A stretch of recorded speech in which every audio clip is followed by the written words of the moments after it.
Hey, Ryan Williamson here at Sourwood Farm in Virginia, and it is a little chilly out. This is about the extent of beekeeping that I've been doing lately. It's been so cold. Doing a lot of actually equipment stuff and sewing a good bit of hats. These are the hats I make and ship out my other business, the Mouseworks, and spending time with family and dreaming about warmer weather when it's not all snowy. Although look at that, there's a bee flying. Cool.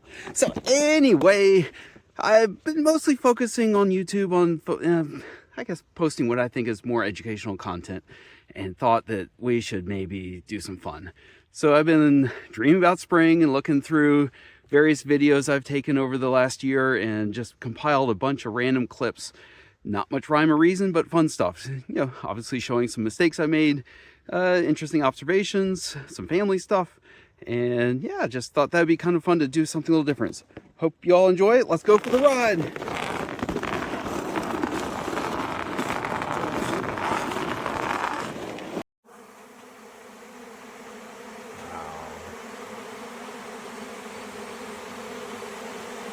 Put these supers out for the bees to rob, and they didn't all go home before dark. Now they're checking out the lights I just turned on to take the video. And I'm going to turn it off, and they're going to come raining on me.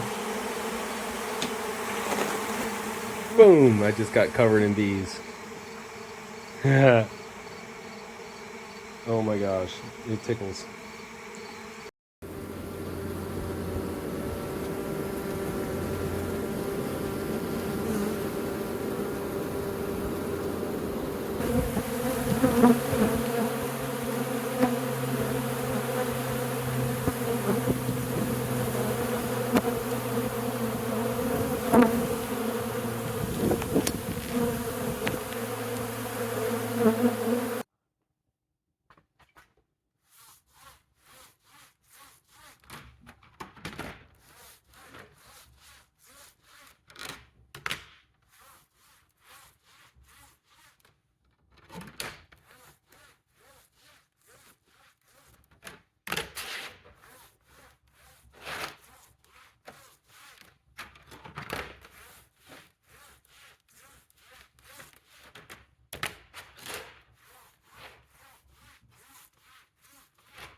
We had an unusually cold and wet May, and just before that cool spell hit, we got to watch this snake crawl into a knothole on our porch post, where it spent 3 days holed up waiting for a warm spell. Needless to say, it wasn't great weather for our bees making honey during our typical peak nectar flow.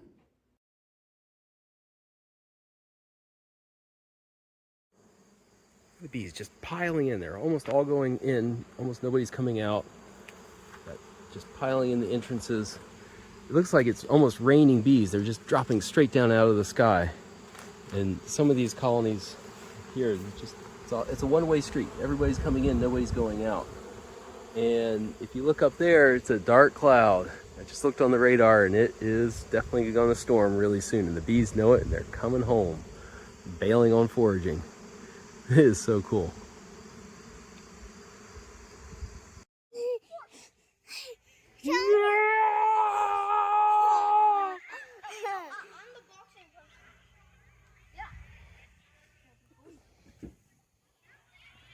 Whew. This is not easy. Oh, yay. Oh.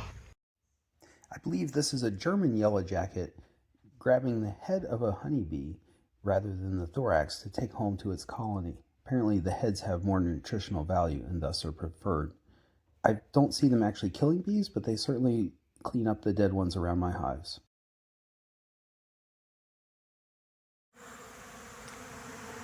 Well, looks like somebody made a mistake today. Anybody want to take a ride in the bee van?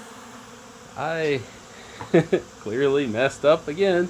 Tired me. I came home yesterday from working in Outyard, and I had not deployed. These are wet supers where the bees are now cleaning up. So I extracted honey, and there's honey residue on this comb. Leaving the door open. What a feeding feast for the bees. So, oh my, look what I did.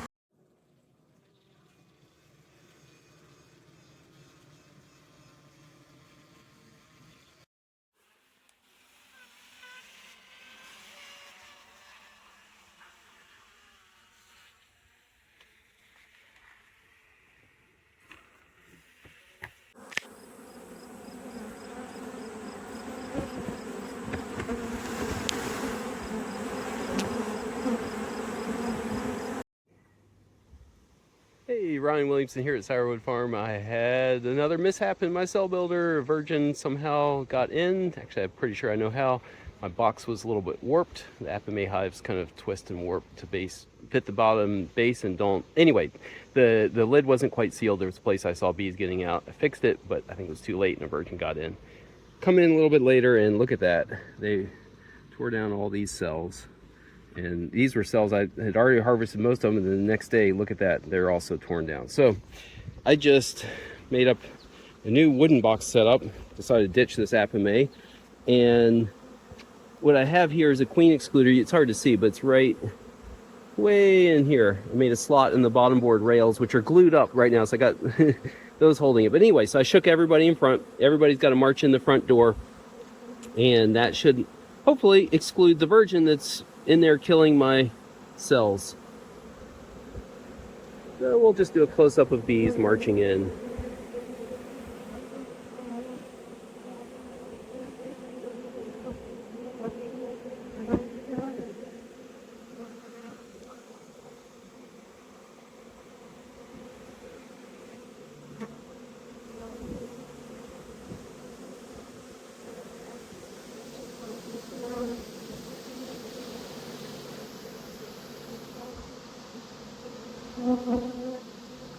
She should get stuck on the outside. They're marching in really nicely. Sometimes the bees will take a while to get in.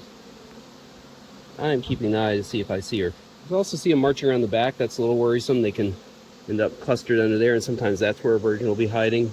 And she can't get in the front door, but hopefully they'll go up this ramp, and she'll be stuck at the entrance. And while I'm waiting for that, I need to add a few more frames of brood to keep my cell builder happy and growing. And the bees were at it again, building more comb underneath. Not seeing any eggs this time, so I think they were just in the habit of making a colony space underneath, even though they didn't have a queen. But maybe that's because they had a virgin inside and they thought they could get her back out to be under there. Who knows? Still haven't seen her though. Just shook all the bees from inside.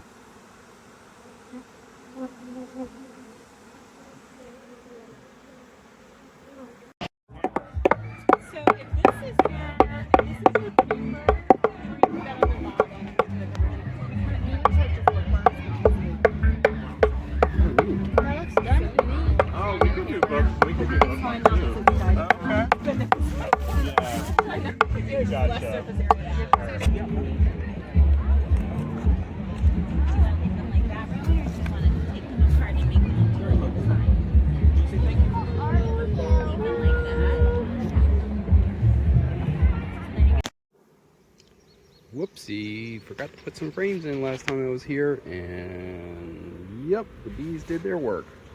Check that beauty out. Okay,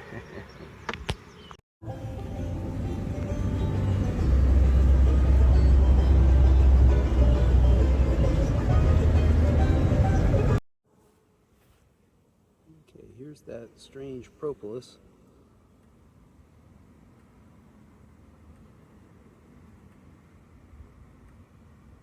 Wow. Just wants to focus on my face, so it is totally like caulk.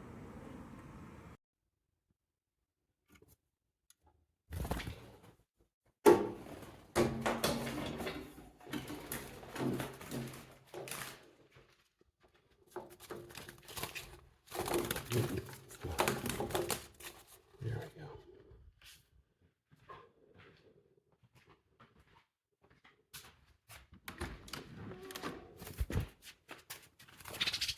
It's so cool. This is a filter that I just rinsed out and it's floating. Ah! It's humidifier air is just perfect to keep it going, but not have it fall off. It's so cool. Yep, not a good idea to walk away from the bucket while it's filling. Oh, look at that. It's crazy how stringy this spotted lanternfly honey is. Kind of pretty. More food for the bees. Whoopsie whoopsie.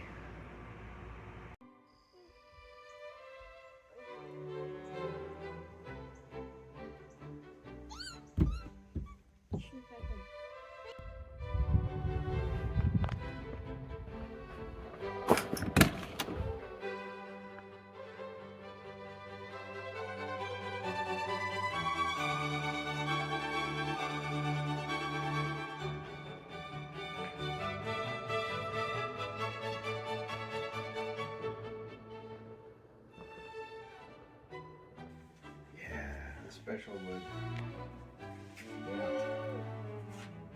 I like the tiny ones the best. You do? I really like Wow.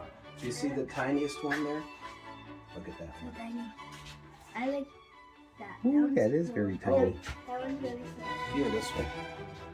It's so thin, it's like, pick it up, it's like a little feather.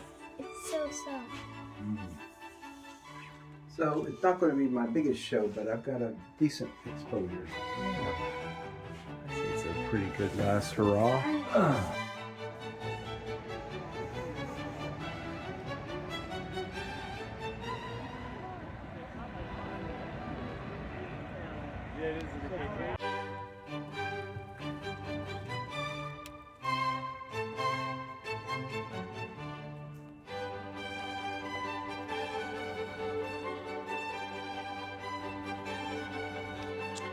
Oh no! Melting wax here and actually poured off almost all the liquid wax to fill molds, which meant that the level was below this. And I forgot to close the ball valve. A little bit later, the kids walk outside, so it quiets down, and I hear the and there it is. It's dripping down onto this mat, and it's really cool looking. These kind of like lava flows. They didn't really stick to the floor too well, but over here it's going to be fun to clean up. I don't know, like just the way the splatter went is so pretty. I'm letting it cool a little bit more, and then start popping it off the floor and scraping, and thankfully it all can get recycled with a little bit of cleaning. Gotta love making candles and the mistakes we make.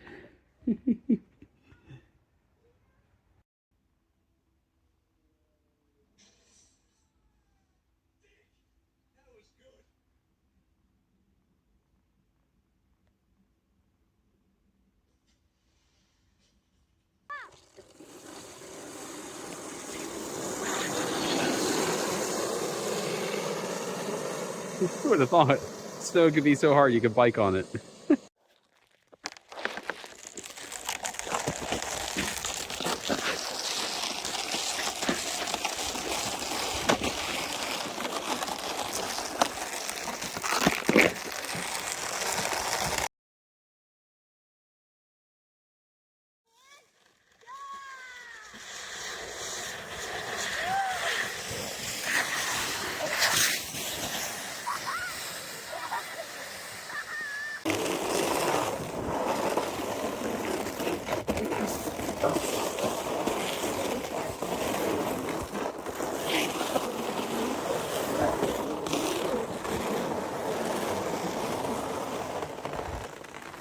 Well, thanks for coming along for the ride and staying to the end of this video. I hope you had a good time.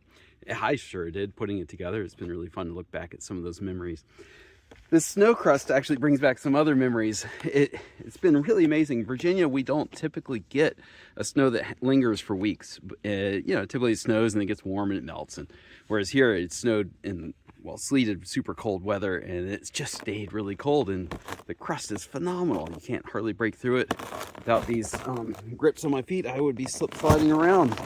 So like, yeah, so it reminds me of a experience I had in Maine.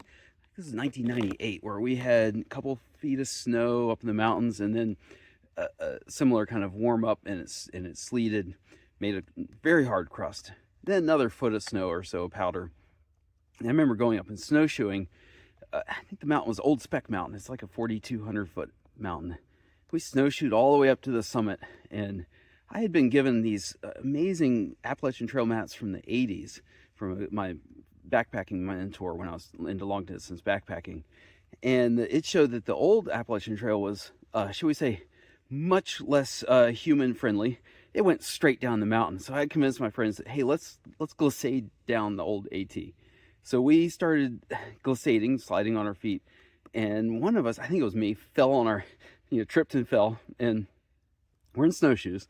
And realized that it was actually really fun and almost more controlled to go down the mountain like penguins on our bellies. So there we are, like, you could just put out an arm. Oh, on the ice here, it's a little slippery. You put out an arm and you could steer. And we dropped, I think it was about a little over 2,000 feet elevation, just sliding on our bellies down this nice powder snow along the stream that had little waterfalls. It was absolutely amazing. So yeah, having a winter now has just been great for bringing back memories of childhood, and especially up in West Virginia where we had just phenomenal snows, and seeing the kids frolicking has been awesome and fun. All right, hope you all enjoyed, and catch you on another one. Thanks a lot.